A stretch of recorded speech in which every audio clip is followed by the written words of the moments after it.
Okay, so recording in progress, we're just about to begin. And here's a question for you all. I'd like you to take a moment with your cell phones, go ahead and capture the QR code there. If you'd like to participate, we have a very short 8-question Likert instrument for you to take a look at, provide your responses. I will be showing you some data later from other cohorts that work with us, just to give you a sense of how other people have responded to these questions, but take a moment and you can go ahead and do that while we are talking through the presentation. What do you think about when you hear the word veteran? Keep that in mind. And then we will transition now. Dean Robert Rabb will go ahead and begin. All right, thank you, and thank you for being here today. So when you look up the word veteran, different resources here, you get a lot of different definitions in here. So common one here out of Wikipedia says that, veterans are those that no longer are serving the armed forces, and goes on further to define them, maybe that sort of an armed conflict as a war veteran, or sometimes you may hear it as a combat veteran. A more dictionary form here is also provided for you. But the U.S. government, the federal government, provides this definition down here. So active, who served the active military, naval, air service, as discharged or released under other than dishonorable conditions. So that's honorable discharges. You hear that means it's a good thing. But I think that this definition is a little short here, because even those that are serving the Coast Guard and now the Space Forces, Space Command, are also considered veterans. So as you look at the state governments, they also have some very similar, definitions that kind of mirror what they do at the federal level. So next, please. All right, so why is this important to us? Well, we figured there's almost 16 million veterans in the country right now. So about 6% of the population over the age of 18 have served. And it seems to be going down every year. So if we go back to 2017, so about 6 years before these numbers here, there's about 18.2 million veterans in the population here, about 7.3% of the age over 18. So it is still a prominent demographic that's out there, but it is also shrinking. And we'll talk about those little cycles as those numbers come down and also come up.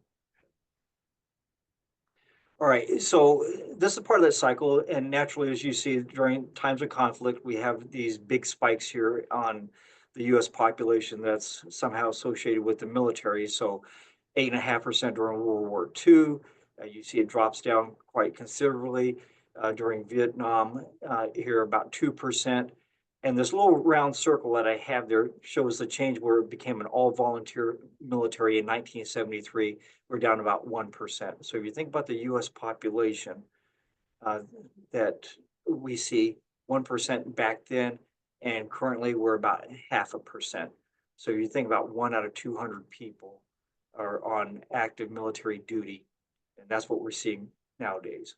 So we start hearing about this decline of the representation in the general population, and this is what happens. So one of the things we want to look at here is, how do these veterans fit into our, in what we're looking at here. I'm in a College of Engineering here, so I'm very focused on STEM, and we talk about workforce development towards in the STEM fields. So if we take a look here, we can see the veteran population, the US population, and the STEM workforce. So it's still a pretty prominent, demographic that's represented here, and also by gender and also by race and ethnic background too. All right, so let's drill down just a little bit more here and how we look nationally. So here's the top 10 states for the veteran population. Pennsylvania here has a huge number of veterans in here. It can be from a lot of different reasons, right? So they don't tax military retirement pay here in this state. Got a lot of other good things going for it as well. But this is what we're seeing here for the veteran population. And of course, the darker states here are the ones with huge numbers of veterans. And if we look at the county level here in Pennsylvania, you start seeing that, the big cities, Pittsburgh, Philadelphia, and even here in Center County is kind of washed out, right? So we have a large number of civilians, not a whole lot of military that are there. But if we start looking at these more rural counties up here, up in the north, they reflect that higher number of veterans in the general population. Of course, we have the statistics there for the across the state here. But what's interesting to me is if you look down here, uh, further down the era of service, about a third of the veterans were from Vietnam, 20% from the Gulf War, 22% from, post 9/11 here. And over half of them are 65 and older. And this is where it gets really interesting here when we start taking a look at some of these migration trends here. So 2017 was the year here where there were more Gulf War veterans than there were Vietnam era veterans in the country. So that's kind of a switch. So that just shows you that the older they are, we start losing them pretty fast. The newer they are, we're going to see more of them. Down at the bottom, it shows that some of the migration patterns that reflect what's happening nationally. We see more people moving to the south as time goes on. If you take a look here at the 2017 data, Pennsylvania was number 4. By 2027, Pennsylvania will be number 7 in the veteran population. And by 2037, not that far away, Pennsylvania will be number 8. All right, so we've lost quite a few veterans, some of it through normal migration, some of it through, just the regular life cycle of some not bringing in as many people into active duty, but also with the aging population here also expiring. Now we'll move to military-civilian divide, and Dr. Minichiello will help us out with this. Great. Thank you, everybody. It's great to be here. It's interesting really to think about the idea that military service is really designed to end in civilian reintegration.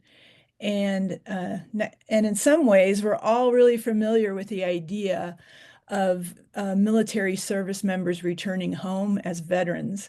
We are familiar because veterans reflect our nation, its demographic and geographic, socioeconomic diversity, and because the stories of what comes after service have been mythologized and told throughout time. Next slide, thanks. But despite this familiarity, the specifics of the service member to veteran transition is really less clear. So what do we know about this transition? Well, we know that approximately 200,000 service members transition to veteran status every year. And while this transition is really a huge undertaking for everyone, there are a substantial proportion of post 9/11 service members that report having a very difficult to somewhat or moderately difficult time doing so. And research has shown that there are factors that make this transition either more difficult or less difficult. Things like experiencing a traumatic event or personal injury, of course, will increase the difficulty of transition, whereas factors such as having attended college prior to serving, having served as an officer rather than an enlisted service member, and interestingly, having a good understanding of the mission and what the service, what the mission of the service was about, actually predict a more seamless and less difficult transition. So in addition to these factors, we really can't talk about this transition without talking about what's known as the military to civilian divide. And this really refers to the separateness of the military from society. And this separateness is due to cultural differences and a lack of understanding about the reasoning behind these differences. So historically, back to our colonial days, there's always been a resistance to having a national standing army in our country. And today, factors are working to make this this resistance or this divide wider and deeper. So until 1973, as Rob was mentioning, our military was really a conscript military, meaning that you were required to serve at certain points in history. And the numbers of that military rose and fell based on the conflicts that we as a nation were involved in. Since 1973, with the rise of the all-volunteer force, we see more of a career military and this diminished call within society for people to serve. And this results in the military as an organization to become more insular and increasingly generational. So families tend to serve as opposed to having it be more individual. So there tends to be a tradition of serving within families. The modern conflicts in the Middle East have lasted for long periods of time, and it's likely that these conflicts have become more like background noise in people's lives rather than the national mobilizations of prior conflicts. So, and this is the right slide here. So most likely, we're really all aware of military civilian cultural differences that can manifest as these veteran behaviors that might not always mesh with the ways that people interact and work together outside of industry. So the ideas of like being on time, and you can continue to advance. Having high expectations, your word is your bond, being more direct and more brusque, for instance, being process driven, which can seem to be as being regimented, and finally being action oriented and really task focused. So these are all cultural characteristics that tend to really lead into what we think of as what tend to become misperceptions about veterans as a whole. So next slide, please. And there are several common veteran misperceptions. The first is that all veterans have served in combat. And the fact is that roughly a third, if you look at all veterans overall, roughly a third have been in combat roles. And of the current era of veterans, post 9/11 veterans, roughly 50% have served in what could be considered a combat role. It's also sort of emphasized that combat exposure will induce PTSD. And but there's also research that shows that really adverse childhood experiences, or ACE, are found to be stronger predictors of PTSD than combat experience. And then finally, because of the misperception that all veterans serve in combat, therefore the misperception that all veterans have PTSD or acquire PTSD. And in fact, recent research has shown that approximately 11 to 20% of post 9/11 veterans acquire PTSD. I'm sorry, of those veterans who served in combat. And because approximately 50% of that era has served in combat roles, that really boils down to about 5 to 10% of post 9/11 veterans acquiring PTSD. And that really sort of mirrors what we see in the civilian population. Okay, next slide. Another common veteran misperception is that the people that join the military are those without other options. Like, those people can't get into college, join the military. And therefore, veterans are often seen as uneducated and anti-intellectual. And, interestingly, as we moved into the all-volunteer force, there's really a requirement for people to serve to have either a high school diploma or a GED credential. And so those credentials among the veteran population now are higher than the civilian population. The next misperception is, oh, I'm sorry. So we also see veterans having bachelor's degrees at higher or about the same percentage as those in the civilian population. And it's interesting that veterans tend to gravitate toward STEM degrees, so engineering, science, and technology, business, and the health sciences. And finally, we see that the misperceptions that veterans really have a limited skill set, and then therefore they're going to pursue careers that are related to their military specialization. While this may be true in individual situations, actually veterans really tend to want to use their skills, but then pursue careers that are different from what they've done in the military, or it comes down to the fact that there's really isn't anything like what they've done in the military, and so they have to really translate their skills and their knowledge and their experience to become something else as a civilian professional. And finally, the misperception that all veterans are politically conservative, even far right. And the fact really is that all service members have to take an oath to defend the U.S. Constitution.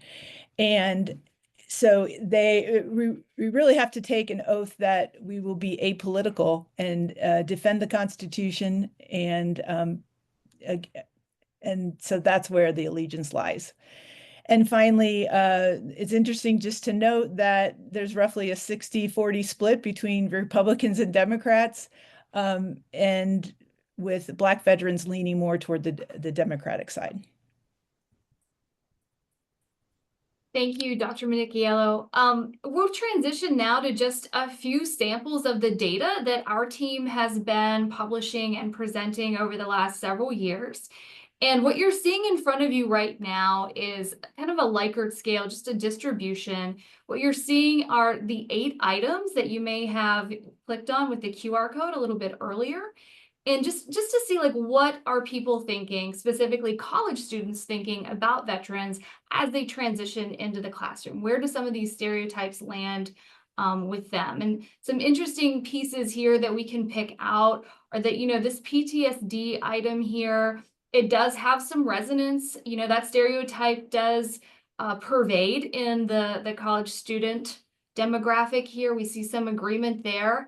And then there's some more positive ones, right? So this idea that military personnel are likely to have had security clearance. Again, that's not backed by anything other than movies. So that's kind of a neutral stereotype there, but it's one where we can see how these impact the larger population.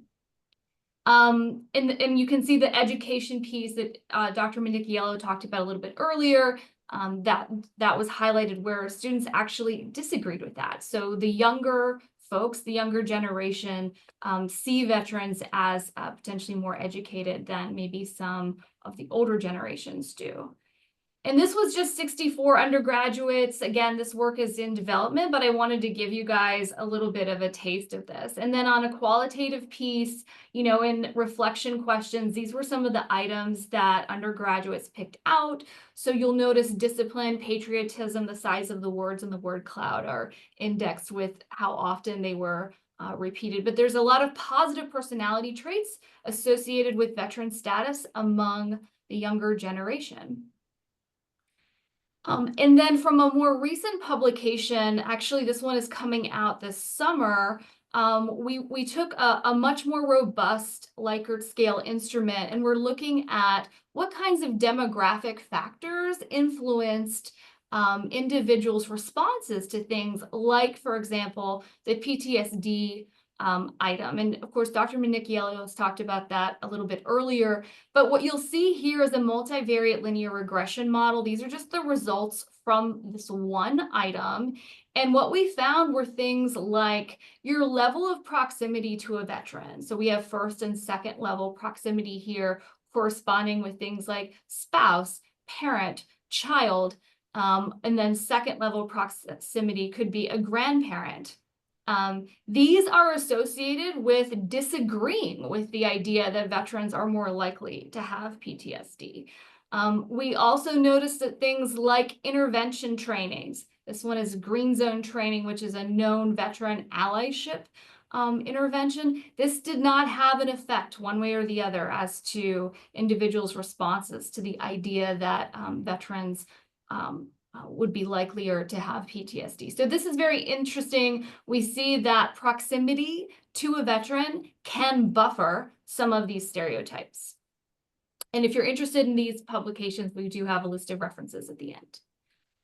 And then moving on to veteran strengths for the civilian workforce, Dean Robert Rabb will head us off. And so what's next here? So what do we, why is all this important here? So that's what we want to get into this next section. Hold on. Sorry, hold on.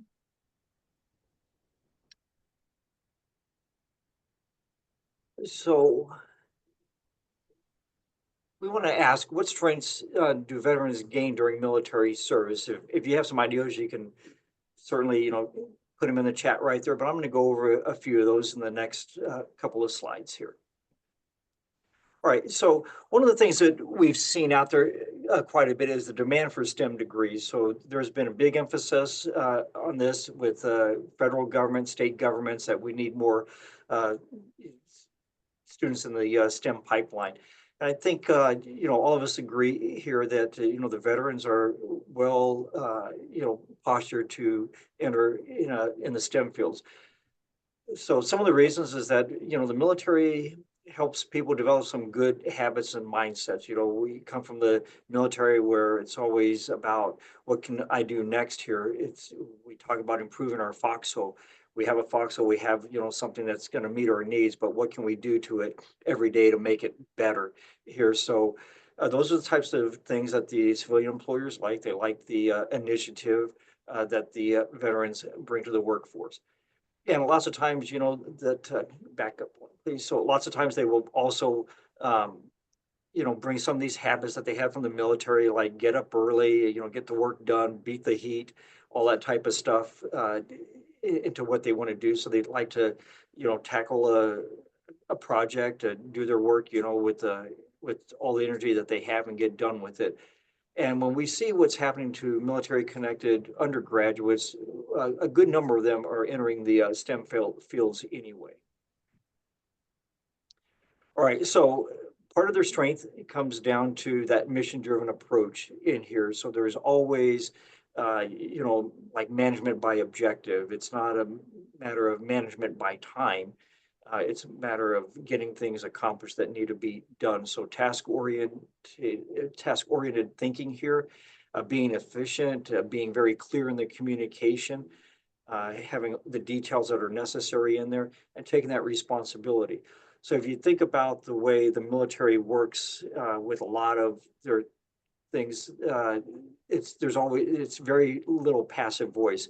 This will be accomplished or this will be done. It's never in the military language. It's always somebody will, or some unit will accomplish this, will deliver this, will ensure that this is done. So it's always an assignment in there, very little passive voice. And that forces people to think about what else do I need? So thinking about the amount of time, the logistics, the reinforcements that you will always need to accomplish that. And for a lot of the military, is never about them standing, on the podium, declaring victory and getting the gold medal. It's about the team. It's about the unit, achieving its goals here. Right. And the military is also very well postured to work with diverse teams. So I think it's very evident, based off the slides that we had with the conflicts and the deployments, to think about, yes, they bring a global perspective with, having been around into different parts of the world. But it's more than that. All right. So we have a merit-based promotion advancement system, but also the diversity piece in here. Slide. Here extends beyond just that global piece. So the military draws on people from all over the country, different socioeconomic backgrounds, different parts of the country, different foods, different lifestyles, all sorts of things right there that I think makes the military, very tolerant and respectful of different cultures. They understand them. Uh, we don't just bring people from the military from the 50 United States, we bring them from some of the territories too, right? So it's a very, it's part of that whole culture to begin with from day one in the military. It makes the military veteran in the workforce very adaptable, right? And just to kind of give you a glimpse of a little bit of the diversity, I took a look at the top leadership in the military organizations. And, many of them come from small farm towns out in the middle of the country, all the way from big cities that are well recognized. But it kind of leads to that whole thing that, it's an organization with a lot of opportunity in it. And it really, your advancement, your ability to grow there is part of, really falls on you on what you want to do in the military. All right, so here's another list of these professional skills that veterans bring in here. So these are all very useful for STEM here. So we talk about them being able to lead, but also being able to follow and listen to direction, building that team, being able to walk shoulder to shoulder with others in there and communicate with them. Think about a problem, the multi-layered approach, the second order effects when they're making their decisions, being flexible and adaptable, being able to work under pressure, right? And even if there's limited resources, either a lot of them will know how to ask for additional resources or find some workaround for that. But at the same time, very respectful of procedures and processes. The veterans, I would say, for the most part, are very much rule followers. They know that, that those rules, those processes are put in place for a reason. So they're very willing to follow them as well. And you see, go ahead. Yeah, and then we can transition now to some of the workforce opportunities and challenges. And Dr. Minichiello will be up. Thank you so much, Dr. Rath. So some of the challenges that veterans face when they leave the military and start to begin to look for civilian work or professional jobs.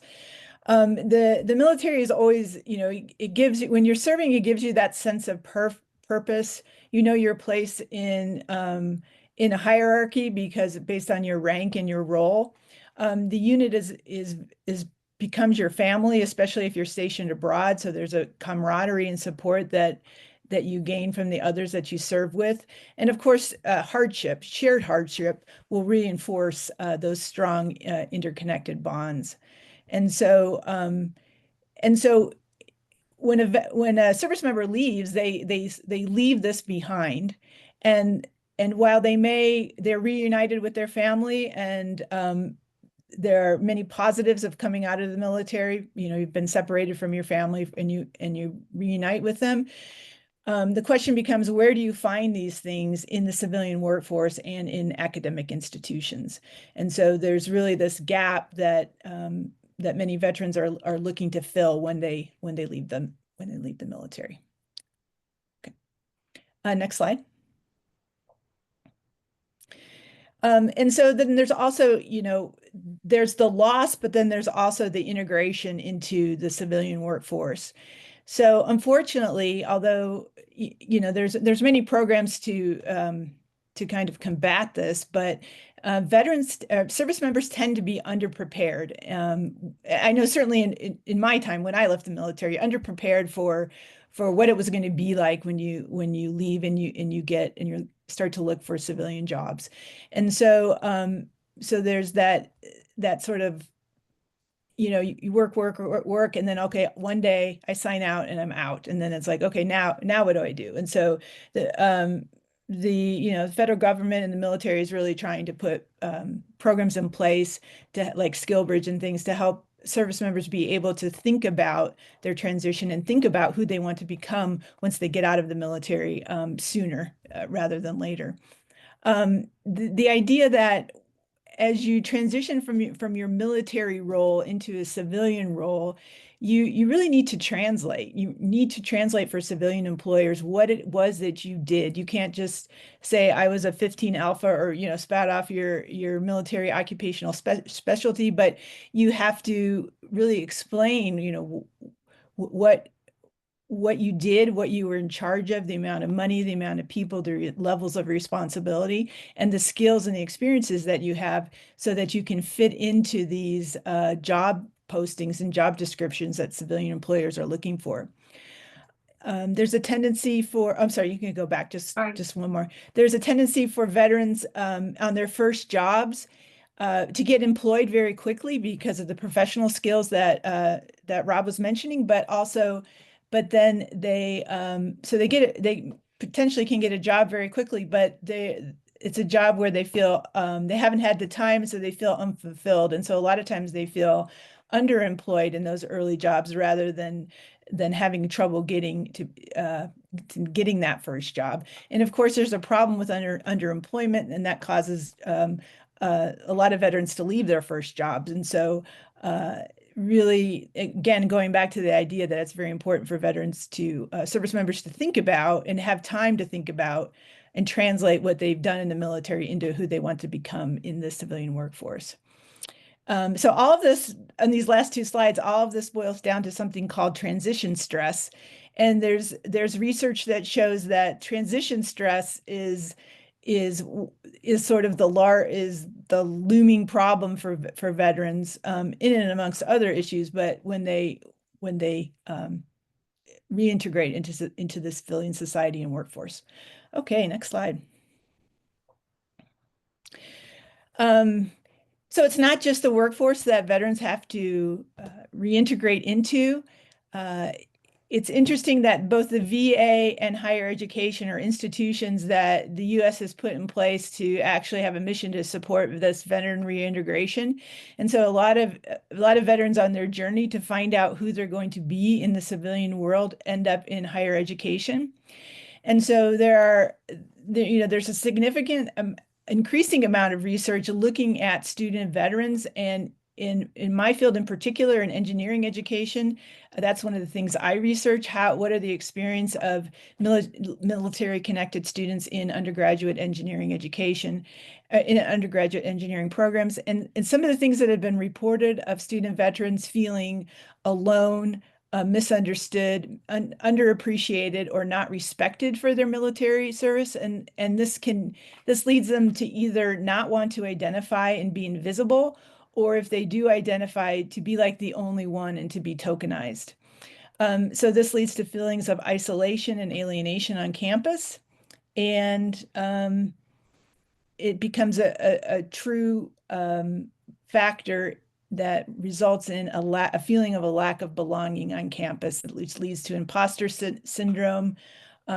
Military veterans tend to be older, so they feeling like they don't fit in. They often live off campus because of they may have families or dependents to care for, and so they don't really identify as a college student. And so that becomes part of this transition stress for those that take the path through higher education. Okay, next slide. Other factors, there's this obvious break between high school and college for those that choose to go into higher education after they leave the military. And that break is one of the characteristics of what's called a non-traditional student. And a non-traditional student is defined by 7 characteristics that are actually statistical risk factors for degree non-completion. And so this break between high school and college is one of those risk factors. And that's something that every veteran has to face if they go back to higher education. And particularly in STEM and in my field in engineering, the math skills are so important, and those math skills are not durable, right? If you haven't done math in the last year, you probably will struggle to get back to where you were. And so many times the veterans wanting to come into STEM who had that break really need to go backwards and do remedial work in order to be able to meet program demands. There are financial issues for students. There's another misperception that the students on the GI Bill, they're set. They have money and they are set. And in actuality, what we find is that students, the GI Bill, covers their tuition, but there's so many other expenses that the increasing costs of higher education, the housing, tuition assistance, books, all those things that are required, that really many student veterans need to take out jobs or need to find other funding in order to pay all the bills. And another characteristic that really can become an issue for veterans in higher education is just the sort of the ingrained idea of self-sufficiency, and I have a role and this is my role and I have to do my part for the team. And so sometimes it's difficult comparatively for veterans to ask for help in academic situations. Either they're older, they don't want, they have trouble interacting in that way, showing vulnerability with their peers, or there's this hesitancy to ask for help that can really be a problem in higher education. And although the last one, the lack of dedicated space for veterans, I really feel like this is changing. There's more realization in higher education that veterans, certainly at the beginning of their transition into higher education, may need spaces where they can be with other veterans and find community with other veterans. But that's still an issue maybe as students move on to their degree programs, for say in engineering, where they spend so much time in the college that they sort of lose out on that community with the larger community at the university, and have to find that community within programs like engineering. And so that's something certainly that we need to look at from a programmatic perspective in a sort of at a college level. How do we make those same kind of community spaces in colleges as has been done at the institutional level? So those are some of the challenges. Now finally we get to the opportunities. And one of the exciting things that's really happening when we think about research and we think about veterans is sort of the coalescing or the rise of a new academic field called the field of veteran studies. And this is actually a newer field that has just come about. And so it's really started at Virginia Tech, and since about 2015, and it's even sort of resulted in this Journal of Veteran Studies that is founded in 2015. And so this is a new field that's really looking at both the social and psychological experiences and attributes of veterans, both individually and also in groups. So as members of organizations, institutions, and society, and how this transition, how are they affected by these institutions and these organizations, and also how do these how these organizations can change in order to better support veterans as they transition. Okay, next slide. And so this field has really, there's exciting things happening, developments of new theories.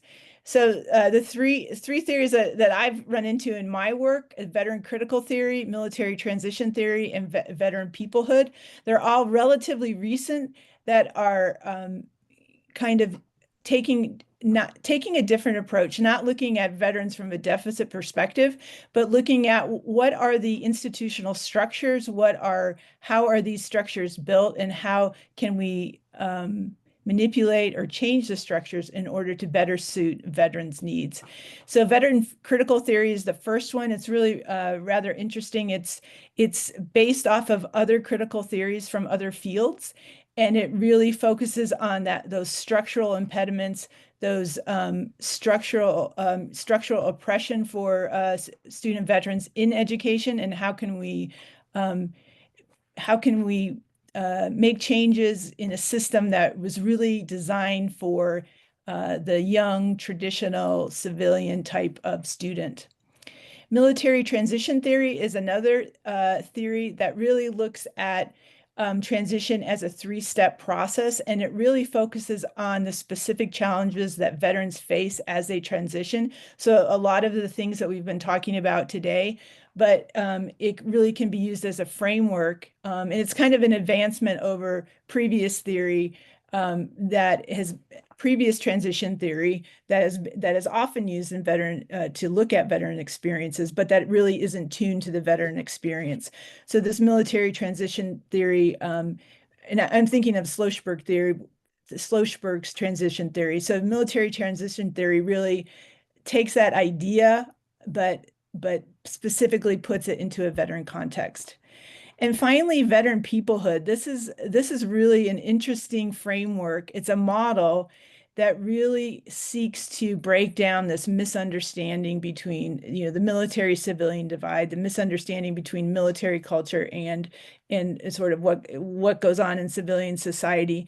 And it looks at aspects of veteran identity in terms of, there's 4 characteristics, and I'm probably not going to be able to pull them all out from my memory at this point, but things like language, like history, like place and territory, and like spirituality, and how how those relate, how veteran identity is expressed through those 4 factors, and how they can be better, how the veteran experience and the veteran culture can be better explained to non-veterans. So there's that increase in understanding. So really some fascinating theoretical work that I tried to bring into my research, and that I think has a broad applicability, very interdisciplinary, multidisciplinary, that can be used across many different types of research to really bring in these understandings of veteran experience. When we're talking about research with veterans, we also have to think about them as human subjects with unique considerations. So we have to think about, like in education, many, I do research with veterans in engineering education, and it's, the recruitment process. How do you keep it? Because many veterans do not want to be identified. Some veterans don't want to be identified. Perhaps they want to leave that behind, or they don't want the social stigma of that, or they're just moving on. And so when you recruit, issues of confidentiality and privacy are even more acute for this group, and it is they hide, and sometimes it's really difficult to find them and to pull them out and to get them involved at times. And so we have to think about those things as we develop our research studies.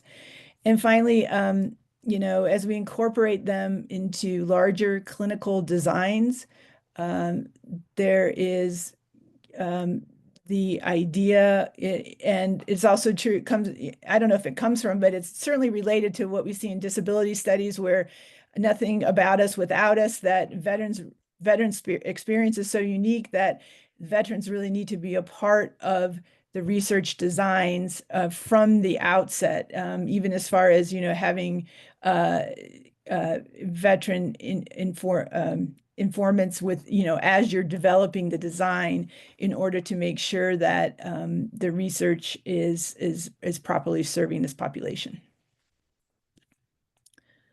And we're ready to wrap up. So I hope that we have opened some questions for you all today. Think about what you think. What do you think when you hear the word veteran? What do you think the misperceptions or stigmas that exist? Do you think those are still persistent around those who serve in the military? How might you mitigate or address those in your own lived experience? What kinds of tangible, transferable strengths do veterans gain from their military service? I hope we have addressed some of that. And then also the opportunities and challenges that exist in the terrain as veterans transition back into civilian life. So we're hopeful that today's research presentation might impact your future interactions with those who served. maybe also your own research interests and the ways you might design research studies. We have all of these slides available for you if you have questions, and we also have our references here that we're happy to share both now and at the after the talk is over. So if there's any questions, I'll go ahead and try to field those in the chat. Let's all thank Dr. Rabb and Dr. Minicchiello for their wonderful presentation today and everything that we've learned here. I will try to field your questions here.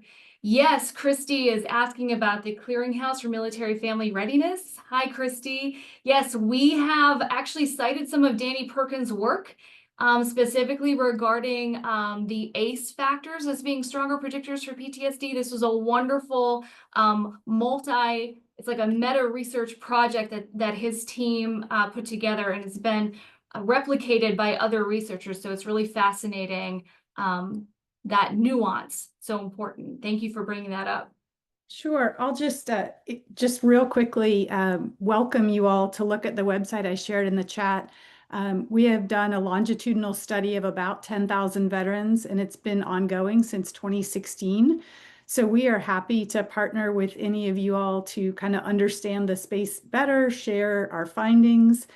We have a veteran network set up with a number of different funders, nonprofits, other academics, and are just happy to share what we're learning. We are also working with the Heinz Endowments out of Pittsburgh to try to help Pennsylvania bolster its services in the workforce development and employment space for veterans. So, if you have any writings you would like to share or things that we could collaborate on, we would welcome that as well. Thanks for holding this today. Thank you, Christy, for all of those comments.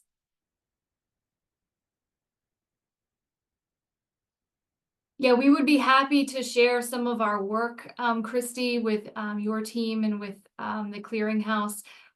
There are a lot of references at the end. Maybe we can all connect after the call and start a thread.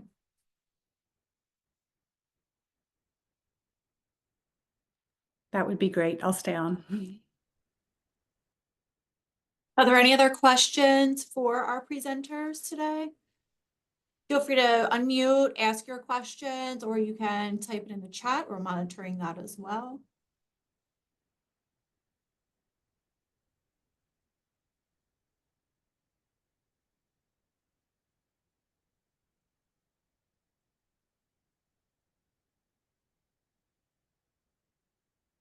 Jessica, I've been trying to monitor the chat also, so I don't know if I missed anything earlier. Thank you, Abby. That's so kind.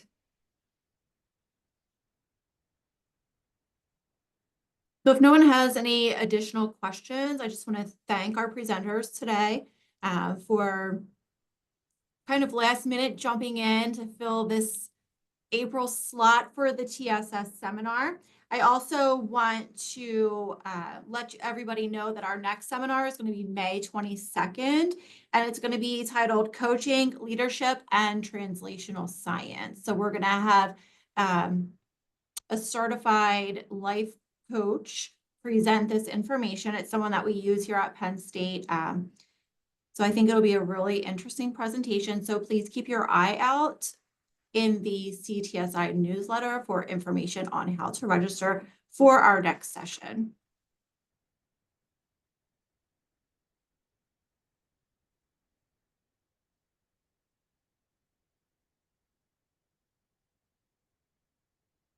Thank you, Jessica. Yeah, and so if no one has any other questions, we Thank can you. end it for today.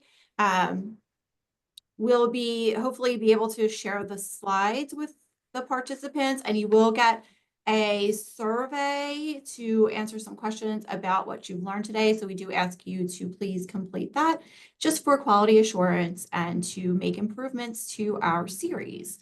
So with that, I'll let you all have a great afternoon, and thank you again to our presenters. Thank you so much, Thank you. Jessica. Thanks, everybody.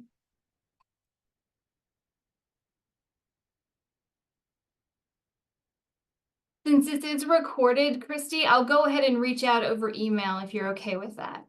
Yeah, that's great. I will put in my